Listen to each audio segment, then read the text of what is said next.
জাতীয় সংসদ অধিবেশনে চলাকালীন প্রতি মিনিটে ৩৬৪ টাকা খরচ হয়।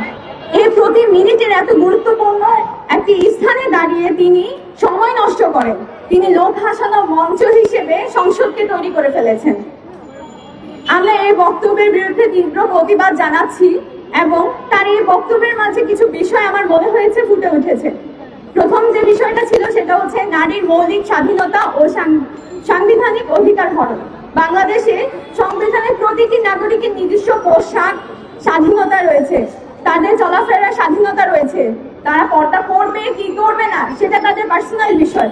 কিন্তু সংসদে দাঁড়িয়ে নারীর এই মৌলিক অধিকার নিয়ে প্রশ্ন তোলার প্রগতিশীল সমাজ ব্যবস্থার পরিপন্থী এবং সরাসরি নারীর স্বাধীনতার ওপর বড় আঘাত এনেছে বলে আমরা মনে করি। দ্বিতীয় যে জিনিসটা আমি মনে করছি সেটা হচ্ছে ধর্মীয় অনুভূতির চরম আঘাত ও অবমাননা। পর্দা ইসলামের একটা সুনির্দিষ্ট বিষয় এবং এটি একটি এমন বিধান যেটি মানুষকে পবিত্র করে।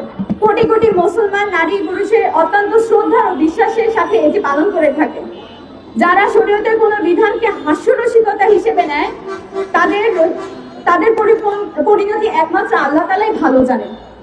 মনিরুল হক চৌধুরী একজন মাননীয় বিশিষ্ট ব্যক্তি হয়েও তিনি নারীদেরকে খাটো করেছেন এবং শুধু এই খাটো করার মাধ্যমেই ক্ষান্ত হননি, বরং দেশের সংখ্যাগরিষ্ঠ মানুষের ধর্মীয় অনুভূতির চরম হেন করেছেন।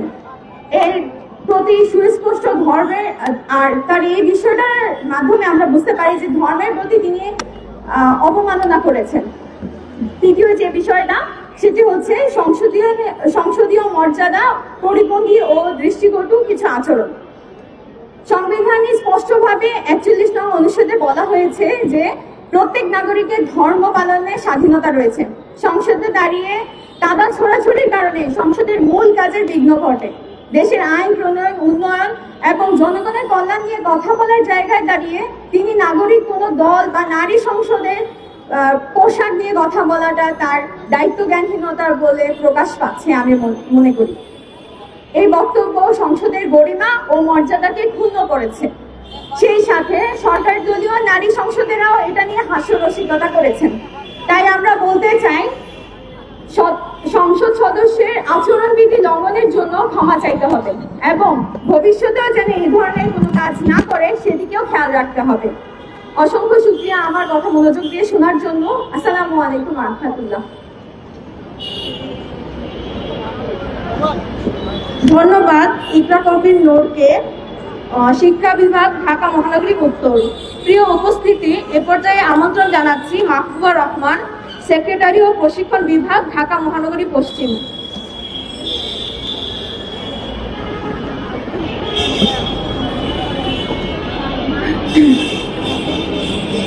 আউযু বিল্লাহি মিনাশ শাইতানির রাজিম। বিসমিল্লাহির রহমানির রহিম। সম্মানিত সাংবাদিক ভাইরা, উপস্থিত জনতা এবং আমার সহকর্মী ভাই বোনেরা, সবাইকে আমার পক্ষ থেকে জানাচ্ছি আন্তরিক সালাম। আসসালামু আলাইকুম ওয়া রাহমাতুল্লাহি ওয়া বারাকাতুহু। আজ আমরা এখানে উপস্থিত হয়েছি আমাদের ধর্মীয় মূল্যবোধ, আমাদের সাংবিধানিক অধিকার এবং নারীর মর্যাদার পক্ষে দাঁড়াতে। আমরা এখানে কোনো বিশেষ ব্যক্তি বা গোষ্ঠীর প্রতি বিদ্বেষ ছড়াতে উপস্থিত হইনি। গতকাল জাতীয় সংসদে নারীর হিজাব পরিহিতা নারী সদস্যকে নিয়ে যে মন্তব্য করা হয়েছে তা দেশের অসংখ্য ধর্মপ্রাণ মুসলিম নারী ও পরিবারের হৃদয়ে কষ্টের জন্ম দিয়েছে। সংসদ একটি জাতির সর্বোচ্চ আইন প্রণয়নকারী প্রতিষ্ঠান। সেখানে আমরা এমন ভাষা ও আচরণ প্রত্যাশা করি যা জনগণের মধ্যে পারস্পরিক শ্রদ্ধাবোধ, সৌহার্দ্যবোধ করা হয়েছে। সম্মানিত উপস্থিতি, আমরা স্পষ্টভাবে স্মরণ করিয়ে দিতে চাই, হিজাব একজন মুসলিম নারীর জন্য শুধুমাত্র একটি পোশাক নয়, এটি আমাদের জন্য একটি ফরজ ইবাদত, আমাদের পরিচয়, আমাদের লজ্জাশীলতা এবং আল্লাহর প্রতি ইবাদতের আল্লাহর বিধানের প্রতি আনুগত্যের বহিঃপ্রকাশ। তাই হিজাবকে নিয়ে কটূক্তি করা এবং টেবিল চাপড়াতে দেখা গিয়েছে। আরো দুঃখজনক হলো সেখানে নারী সদস্যরাও উপস্থিত ছিলেন। একজন নারীর ধর্মীয় পরিচয় ও ব্যক্তিগত মর্যাদাকে সেখানে খাটো করে দেখানো হচ্ছে, সেটি তো কোনোভাবেই উৎসাহিত ও সমর্থনযোগ্য হতে পারে না। সংরক্ষিত নারী আসনগুলো তাহলে কেন রাখা হয়েছে?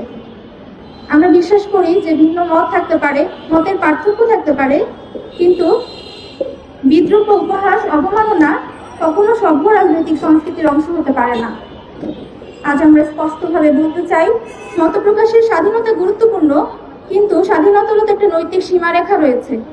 অন্যের ধর্মীয় বিশ্বাস, ধর্মীয় অনুশীলন কিংবা ধর্মীয় পরিচয়কে উপহাস করার নাম কখনো মত প্রকাশের স্বাধীনতা হতে পারে না। বাংলাদেশ একটি বহুমাত্রিক ও বহুধর্মীয় রাষ্ট্র। এদেশের সংবিধান প্রত্যেক নাগরিককে নিজের ধর্ম পালন এবং ধর্মীয় পরিচয় ধারণ করার অধিকার দিয়েছে। একজন নারী হিজাব পরবেন কি পরবেন না সেটা তার ব্যক্তিগত এবং ধর্মীয় স্বাধীনতা। এই স্বাধীনতাকে সম্মান করা তো প্রত্যেক নাগরিকের দায়িত্ব, বিশেষ করে জনপ্রতিনিধিদের। আমরা গতকাল সংসদে সংশ্লিষ্ট ব্যক্তির বক্তব্য নিন্দা জানাচ্ছি এবং আশা করছি অতি সত্বর তিনি তার বক্তব্য প্রত্যাহার করে আন্তরিকভাবে দুঃখ প্রকাশ করবেন। আজকে দেশের মানুষ সংসদে দেখতে চায় দ্রব্যমূল্য নিয়ন্ত্রণের আলোচনা, শিক্ষা ও স্বাস্থ্য ব্যবস্থার উন্নয়ন, কর্মসংস্থান ও দুর্নীতি প্রতিরোধের আলোচনা, সেই সাথে আইন শৃঙ্খলা ব্যবস্থার উন্নতি দেখতে চায়। মানুষ আপনাদের কাছে দেশ গড়ার পরিকল্পনা আছি। আমি তো মানুষ, আমি তো নারী, স্বকীয়তায় ভাস্বর, হিজাব আমার অন্তরে টান, শোনো অহংকারী নশ্বর। কটাক্ষের বিষ বাষ্পে মেরুদণ্ড সংসদ সহ বিভিন্ন জনপরিসরে হিজাব বা বোরখার মতো